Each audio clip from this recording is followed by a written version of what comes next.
Chegamos agora no momento do estudo da Bíblia, aqui no programa Encontro com a Vida. Hoje nós teremos um tema introdutório falando sobre as cartas às 7 igrejas do Apocalipse. E a partir de segunda-feira nós iremos analisar carta por carta que Jesus enviou às 7 igrejas do livro do Apocalipse. Mas como é o nosso hábito aqui, a gente não começa a estudar sem antes orar. Eu quero convidar você a se juntar a mim nesta oração. Vamos orar? Pai, muito obrigado pelo privilégio de termos a Tua palavra em nossas mãos. Queremos estudá-la mais uma vez. Por isso suplicamos que o Teu bom e Santo Espírito esteja conosco e que Ele nos acompanhe agora, enquanto vamos aprender mais a respeito da Tua vontade para a nossa vida. Nos abençoa, Pai, e nos ajuda a entendermos o Teu recado para nós.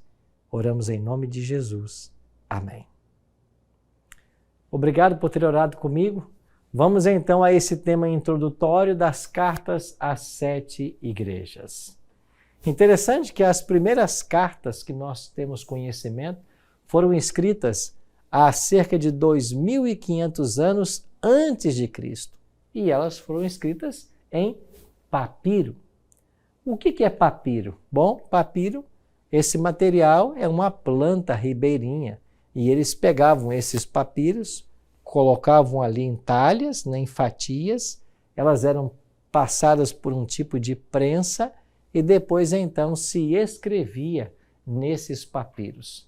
Esses papiros eram conservados geralmente dentro de vasos de barro para que fossem melhores preservados. Já no século II, antes de Cristo, lá na região de Pérgamo, ali na região da Turquia, o pergaminho foi inventado.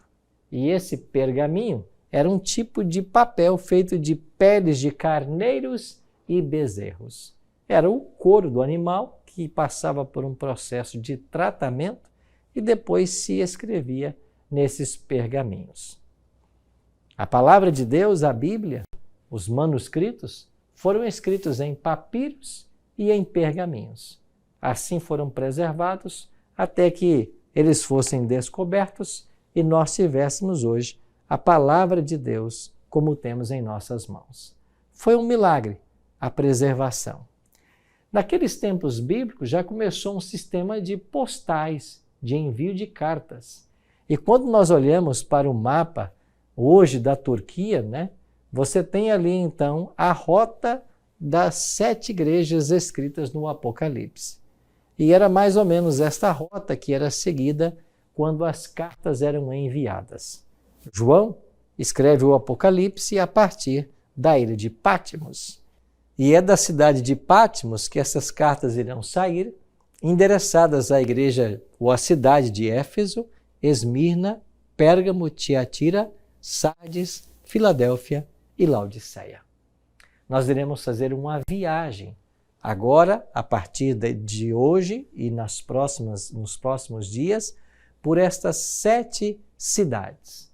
E vamos compreender um pouquinho dessas cartas e da mensagem que cada uma delas encerrava. Bom, as cartas mais conhecidas da história, eu posso trazer o exemplo para você da carta de Pero Vaz de Caminha. Essa carta que nós conhecemos foi escrita pelo português Pero Vaz de Caminha em 1º de maio de 1500, lá na cidade de Porto Seguro, na Bahia. Ela foi levada para Lisboa aos cuidados do governador Gaspar de Lemos. Essa carta é considerada o primeiro documento redigido no Brasil e, por esse motivo, é um marco literário do país. Essa carta, a carta de Pero Vaz de Caminha.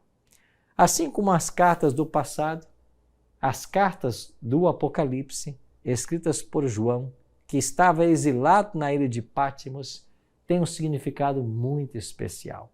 A data é por volta do ano 95, 96, final do 1º século. João estava aí na ilha preso. Na época, reinava em Roma era o imperador Tito Flávio Domiciano. Ele exigia ser tratado como Deus, mas João não se adoraria a qualquer homem como Deus. João não adoraria a ninguém a não ser o Deus verdadeiro. E por causa da sua fé, João então é exilado na ilha de Patmos, que naqueles idos, no final do primeiro século, funcionava como uma prisão do Império Romano. Era uma ilha-prisão. E para lá João foi exilado. João era o apóstolo mais jovem dos 12. E então, nesse tempo de perseguição, Patmos era uma ilha-prisão do Império. O que é a ilha de Patmos? É uma ilha vulcânica que faz parte de 12 ilhas do Mar Egeu. Está situada a 55 quilômetros da Turquia. A área total dessa ilha gira em torno de 45 quilômetros quadrados. Se nós quisermos fazer uma comparação com a nossa ilha, aqui em Florianópolis, Santa Catarina, a nossa ilha tem 675 quilômetros quadrados. Ou seja, a ilha de Florianópolis é cerca de 15 vezes maior que a ilha de Patmos. Uma pequena ilha do Mar Egeu. Mas ali, João estava exilado. E foi lá nesse exílio que as portas dos céus foram abertas para João. João ouviu uma voz que dizia: sobe para aqui, João, e eu te mostrarei as coisas que devem acontecer. E a partir desse momento, João começa a receber então as revelações do livro do Apocalipse. Vamos ler alguns versos? Capítulo 1, versos 1, 2 e 4. João escreveu assim: revelação de Jesus Cristo que Deus lhe deu para mostrar aos seus servos as coisas que em breve devem acontecer, e que ele, enviando por intermédio do seu anjo, notificou ao seu servo João, o qual atestou a palavra de Deus e o testemunho de Jesus Cristo, quanto a tudo o que viu. As 7 igrejas que se encontram na Ásia Menor. O livro começa dizendo revelação de Jesus Cristo. A palavra revelação, na língua grega, apocalipse. Apocalipse quer dizer isso, revelação. Algumas pessoas acham que o livro do Apocalipse é um livro muito difícil de ser compreendido, mas o próprio nome significa revelação. E todo aquele que está disposto a aprender sobre o Apocalipse vai receber o auxílio divino para compreender os seus simbolismos, compreender suas lições espirituais. Nós iremos fazer uma viagem nos capítulos 2 e 3 e aprendermos mais sobre as 7 igrejas, que é parte do conteúdo escrito por João. Mas aqui, logo na abertura do livro, João fala a respeito das fases em que o livro passou até chegar à mão de João, que enviou para as igrejas. O Apocalipse nasce no coração de Deus. Por isso é dito revelação de Jesus Cristo que Deus lhe deu. Deus deu a revelação a Jesus. Jesus, por sua vez, entrega essa revelação para um anjo. E o anjo leva para João, que estava exilado na ilha de Patmos. João recebe ordem de escrever e enviar para as 7 igrejas. Essas foram as etapas que o Apocalipse passou até nós. Se você desejar conferir aqui no nosso gráfico, então o Apocalipse nasce com Deus o Pai, que é levado para Jesus, que leva para o anjo, que leva para João, e João envia então às 7 igrejas. Esse é um livro diferente. Só o Apocalipse passou por todas essas etapas antes de chegar até a igreja, até nós. Nenhum outro livro tem esse tipo de revelação, apenas o Apocalipse. Nos versículos 10 a 13, João declara: achei-me em espírito no dia do Senhor, e ouvi por detrás de mim grande voz como de trombeta, dizendo: o que vês, escreve em livro, e manda às 7 igrejas, Éfeso, Esmirna, Pérgamo, Tiatira, Sardes, Filadélfia e Laodiceia.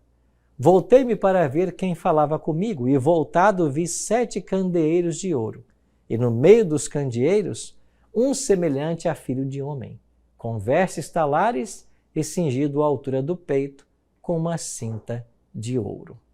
A sua cabeça e cabelos eram brancos como a alva lã, como neve, os olhos como chamas de fogo, os pés semelhante a bronze polido, como que refinado numa fornalha, a voz como de muitas águas. Tinha na mão direita 7 estrelas, e da boca saía-lhe uma afiada espada de 2 gumes. O seu rosto brilhava como o sol na sua força. João tem, no dia do Senhor, no dia de sábado, uma revelação do próprio Jesus Cristo. Interessante que, se nós lembrarmos que Jesus foi crucificado no ano 31 da era cristã e depois de alguns dias foi assunto aos céus, já haviam se passado agora, no ano 95, 96, cerca de 65 anos que João não vira mais Jesus. Agora, quando está exilado na ilha, ele ouve por detrás dele uma voz. E quando ele se volta, ele vê o Cristo glorificado, caminhando entre os castiçais de ouro.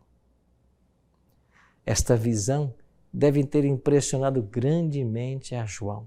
João se lembrava da última vez ou das últimas vezes que havia visto o Cristo. Lembrava da cruz, do sofrimento da crucifixão, mas agora ele não é mais o homem de dores, ele não é mais o servo sofredor, agora é o Cristo ressurreto que se apresenta glorificado para conversar com o discípulo amado. Quando João vê a Cristo, João se dobra, se prostra diante do Senhor, se prostra como morto diante da glória da presença de Cristo. Mas Jesus vai tocar em João e dizer: João, não temas. Que mensagem maravilhosa! Cristo foi visto andando entre os castiçais de ouro, os candeeiros de ouro.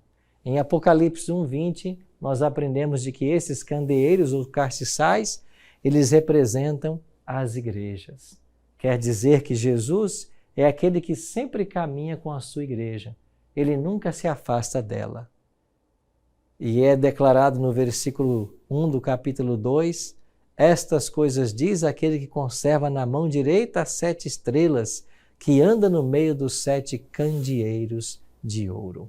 Sim, meus queridos, Jesus, aquele que morreu por nós, ele caminha no meio das suas igrejas. E aquelas mãos que foram atadas à cruz, agora são estendidas para levar uma mensagem de conforto e esperança para o povo de Deus em toda a era cristã. Essas 7 cartas de Jesus às 7 igrejas foram endereçadas às igrejas que existiam nos dias de João. É verdade que existiam outras igrejas cristãs, como na cidade de Corinto, em Tessalônica, mas estas 7 igrejas foram escolhidas pelo próprio Deus porque elas representariam 7 períodos pelos quais passaria o povo de Deus do primeiro advento até o segundo advento de Cristo, ou seja, ao longo de toda a história da igreja cristã. Essas igrejas existiam nos dias de João, mas elas também apontavam para uma realidade espiritual no futuro. Ou seja, as condições da igreja de Éfeso se cumpririam ao longo da história. As condições vividas pela igreja de Esmirna nos dias de João seriam vistas também na igreja cristã no desenrolar da história cristã.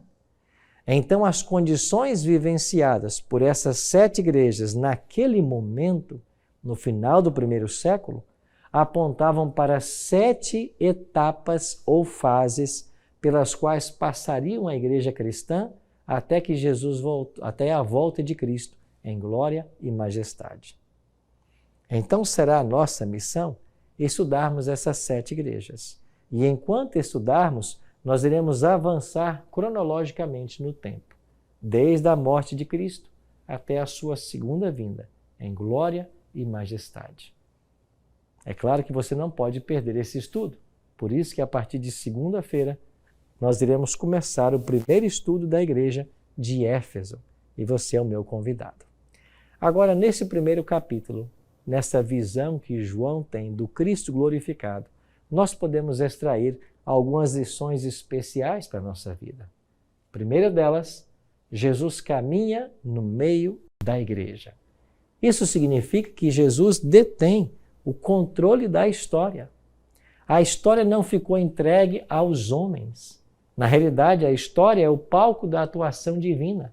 É aí que Deus realiza os seus grandes projetos, os seus grandes propósitos. Deus caminha no meio dos candeeiros, que é um símbolo das igrejas, porque Deus caminha no meio da igreja. Ele está conduzindo sua igreja a um final glorioso. Nos altos e baixos que a igreja cristã enfrentou ao longo da história, Jesus sempre esteve presente e sempre conservou em todas as fases um povo remanescente, um povo fiel. Assim seria também nos dias finais da história. Então esta é a primeira lição. João escreve: conheço as tuas obras, conheço a tua tribulação, a tua pobreza, conheço o lugar em que habitas. A expressão conheço fala de um Deus que caminha no meio da igreja e sabe o que se passa com ela. Ou seja, nada acontece na sua vida oculto aos olhos do Senhor. Nada se passa com você que Deus não saiba, porque Ele caminha com a sua igreja. Ele entende o drama que você está vivendo. Ele sabe das suas lutas, dos seus problemas, e Ele vai estar sempre disponível para ajudar você. Esta é a primeira lição que o Apocalipse 1 nos ensina. Há uma outra lição especial. Somente Jesus nos conhece de verdade. Por quê? Porque nada está oculto aos olhos dele. Jesus se importava com João. Jesus sabia que ele estava exilado na ilha de Patmos. E quem sabe João, ali, isolado, preso por causa da palavra de Deus e do testemunho que ele dera, se sentisse em algum momento esquecido pelo Senhor. Mas não, o Senhor nunca se esquece de seus filhos. E Jesus escolheu um dia de sábado para aparecer para João. João escreve que foi no dia do Senhor, num santo sábado, que Jesus aparece para ele. Jesus não aparece para ele como um mestre sofredor, como um homem de dores. Agora ele aparece como Cristo ressurreto, como Todo-Poderoso. E ele vem dar para João uma mensagem de esperança. João, não temas, eu sou o primeiro e o último. Eu sei que você estava nessa ilha, eu sei a luta que você está passando, mas eu tenho uma missão para você. E de fato, a despeito da idade avançada de João, ele ainda vai escrever o livro do Apocalipse e depois disso, o Evangelho e as cartas, as 3 cartas de João. Então Cristo tinha uma missão para João, mesmo estando ele em idade avançada. Essa é uma mensagem para você, meu querido amigo, que talvez já está na terceira idade, quem sabe já com os anos avançados. Você acha que Deus não tem um plano para você? Tem. O Senhor sempre tem. Ele sempre tem um plano para a vida de todos nós. Ele tem algo projetado para você, algo grandioso. E se você se unir a Ele, se você se conectar com Deus, se você deixar que Ele te ensine, que Ele fale, você vai entender ainda o plano que Ele tem para você. Isso aconteceu com João e pode acontecer com todos nós. Mas há ainda uma terceira lição. Jesus é o único que possui as chaves da morte e do inferno. Ou seja, Ele tem o poder para vencer a morte. Ontem eu falei um pouquinho sobre isso. Jesus é aquele que tem o poder de vencer a morte, porque Ele vai ressuscitar as pessoas que nós amamos.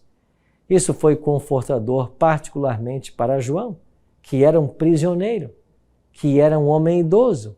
Ele sabia que os seus dias não iriam muito longe, mas ele, ao descobrir que Jesus é aquele que tem as chaves da morte, da sepultura, o seu coração se encheu de esperança. Quem sabe ele se lembrou das palavras de Jesus, lá junto à sepultura de Lázaro: eu sou a ressurreição e a vida. Aquele que crê em mim, ainda que morra, viverá. Isso mesmo. Prezados amigos, quantas lições podemos aprender da Bíblia a respeito desse Cristo que nos ama, desse Cristo que tem todo o poder no céu e na terra, que venceu a morte e hoje pode trazer à vida aqueles nossos queridos que a morte levou.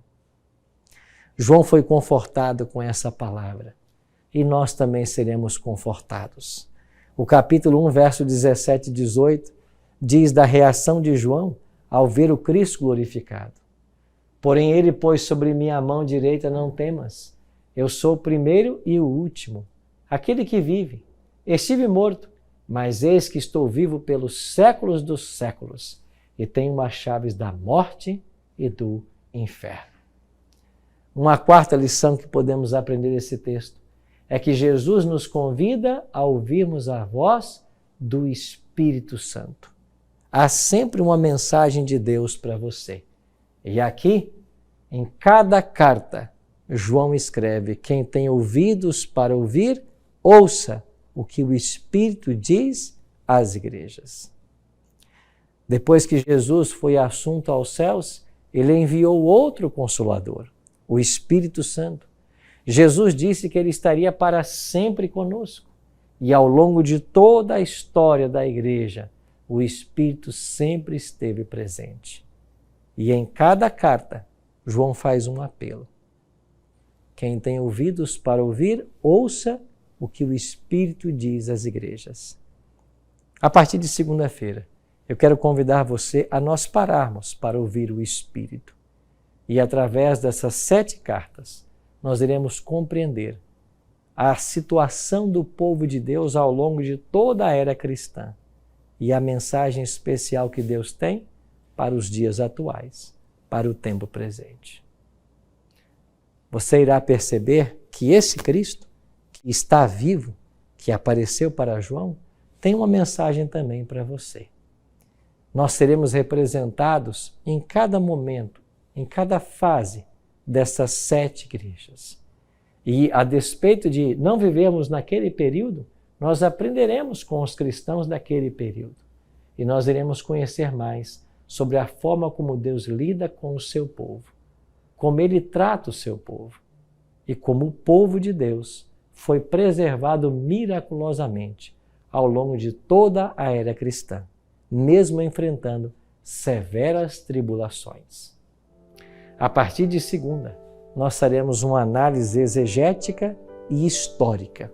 Nós vamos comparar a história bíblica e a história secular. E nós vamos entender estas 7 etapas que o povo de Deus passou, dos dias de João até os dias atuais. Isso mesmo. Você vai descobrir que existe uma mensagem atual para você. Deus tem uma mensagem para esse tempo, para nós que vivemos no ano 2024. Tudo isso a partir de segunda-feira. Você não pode perder essa série das 7 igrejas do Apocalipse. Por hoje, nos lembremos de uma coisa. Jesus é aquele que caminha entre as igrejas. Jesus é aquele que caminha no meio da sua igreja, do seu povo. Conhece a nossa situação, conhece tudo o que nós enfrentamos, conhece todas as situações que vivenciamos e está sempre presente. Aliás, Ele é o fundador da igreja.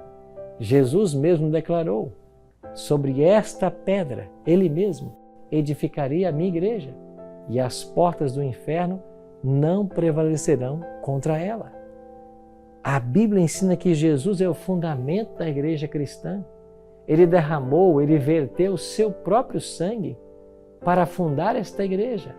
Uma igreja que se tornou detentora dos oráculos sagrados.